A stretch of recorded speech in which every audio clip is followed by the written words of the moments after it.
Hi, everyone. Thanks so much for stopping by. My name is Bruce Schwartz. Thanks for the interest in my research and my work. Guys, are you enjoying the videos? There's so much more that we should be seeing. And tomorrow night, I am hoping to get that beautiful moon.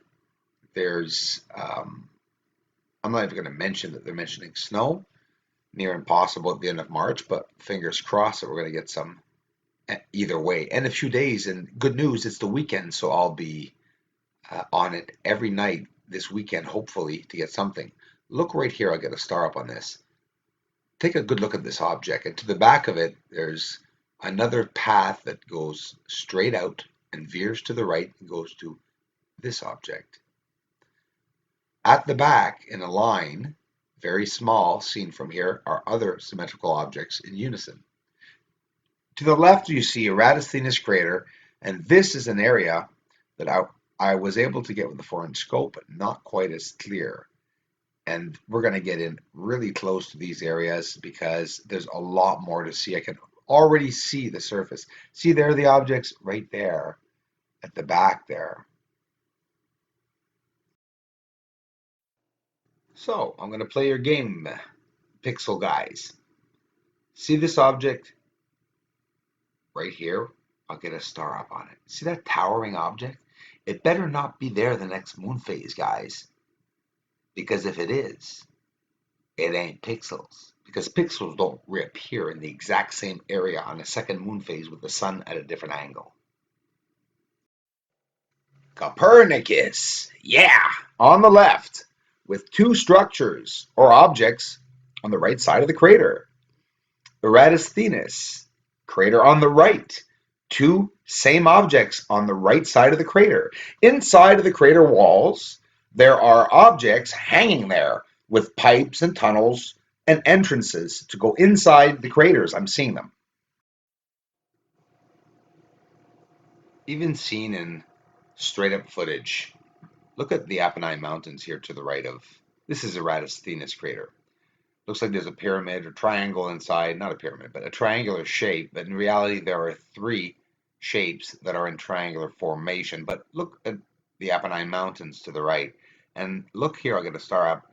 Look around here. There's the bright lights, but there are also symmetrical structures that are actually inside and hiding along the Apennine Mountains. And I'm telling you, they're clear enough to see there. Objects appear and disappear on the surface of the moon because of the telescopes. That is reality of the telescopes. And often people talk about, sorry, bullshit about the pixelation and what telescopes do. It's totally ludicrous.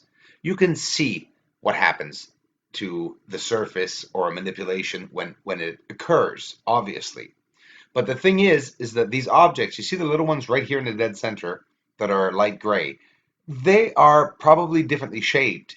And when we zoom in closer, then we can see the building or structure appear. Why? Well, the telescopes are doing this. Whether it be the telescopes due to the atmosphere, I don't know. But I know for a fact it's what I am seeing. It's what people do not know that do not have scopes. The Apennine Mountains, uh, the buildings or symmetrical structures that I'm talking about, we're going to zoom in for now with this footage to show you just the beginning of a form or shape that will appear. I want to explain something to you guys. Ones that don't have telescopes, you guys won't know that objects do not appear at times until you're close enough. So the beginning of the object, you'll get an outline, and the telescope does that. That's what telescopes do, instead of the bullshit about pixelation. I just pointed to the buildings, and that's where they are, and that's where I'll zoom up, and in a couple of days or weeks, well, we'll see them a lot clearer. There's a very complex setup of structures and anomalies, whether they are buildings or not. Tired of people saying, oh, it could be structures or buildings. Who cares? They're man-made or alien-made. Look to the right.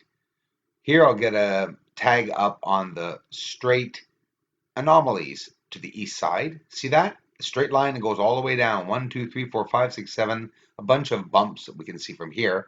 Inside the crater of Copernicus, we can see more structuring and lines and just anomalies appearing, though, and a very complex system to the right with what looks like block structuring.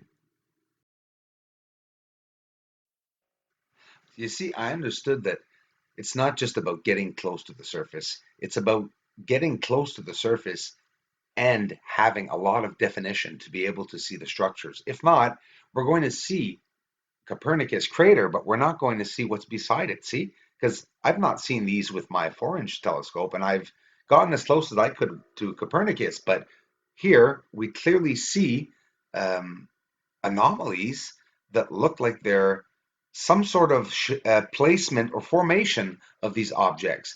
They look like block structures. I'm not making them up. I can see them there. Beautiful at the back, over top, and to the side, whether they're massive walls, whether they're closed areas or buildings or just machinery or anomalies. They're still very interesting to look into because they are not natural looking. It's just something that looks like it was placed there, and they look pretty massive, I can tell you that. And we do see, again, cloud formation, what I believe is over the surface. This Sinus Iridum, bottom right, check it out, guys.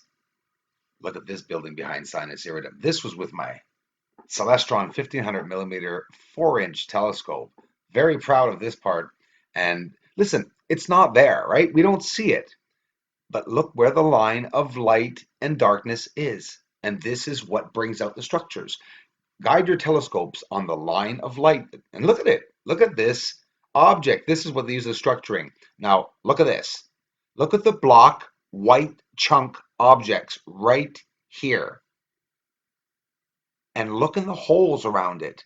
There are actually building-like structures that are towering off the surface right behind Sinus Iridum, never before talked about and not even seen in regular footage.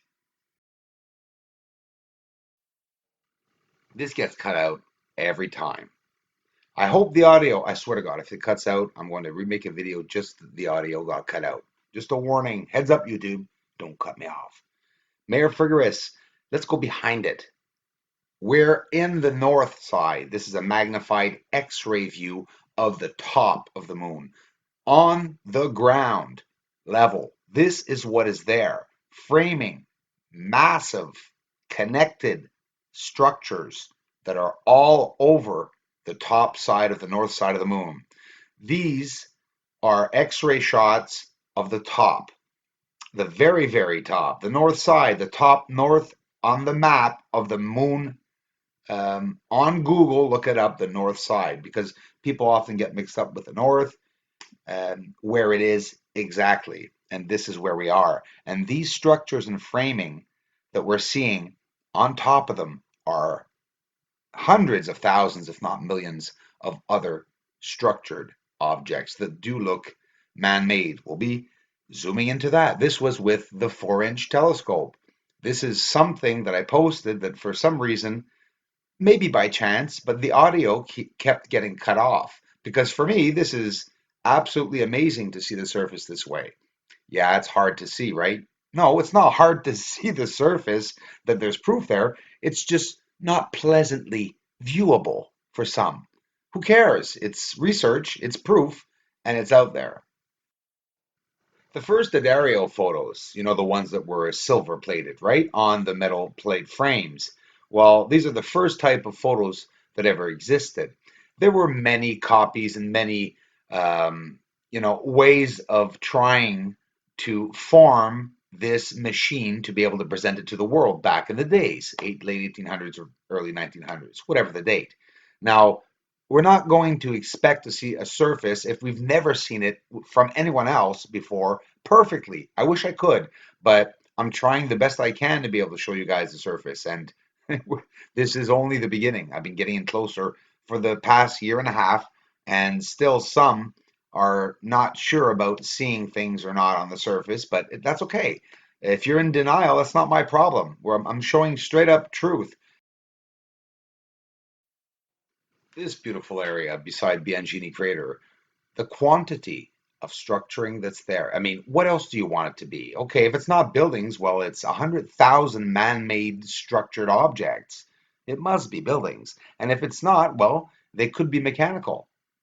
You know, guys, have you ever looked up John Lear? You all know John Lear, right? The retired CIA agent. Look him up and look at what his life has showed the world online on the internet about everything secrecy and conspiracy, okay, that has to do with UFOs, government conspiracies. He's the guy to go see.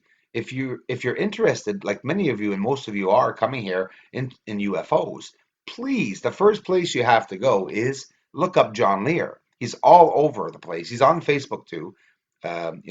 He's kind enough to interact with everyone on social media, and this guy is trying to reach out to the world and has been very patient. And as frustrated as I am after only a year and a half of doing this, almost 2 years, I understand the guy. And the guy has major credibility. Are you seeing? Are you seeing the truth? You can clearly see it's not pixels. We're looking at surface structures and they're all over the friggin' place. Bianchini crater, look at this. I mean, before even ever in our lives having the time to completely visit this area, we die. It'd take us more than 100 years. There's more than 100,000 structures. Look at what we're looking at. The complexity in this, as compared to a regular Bianchini shot on even a close telescope, usually is just white smudge. But it's not. Look at everything that's down there.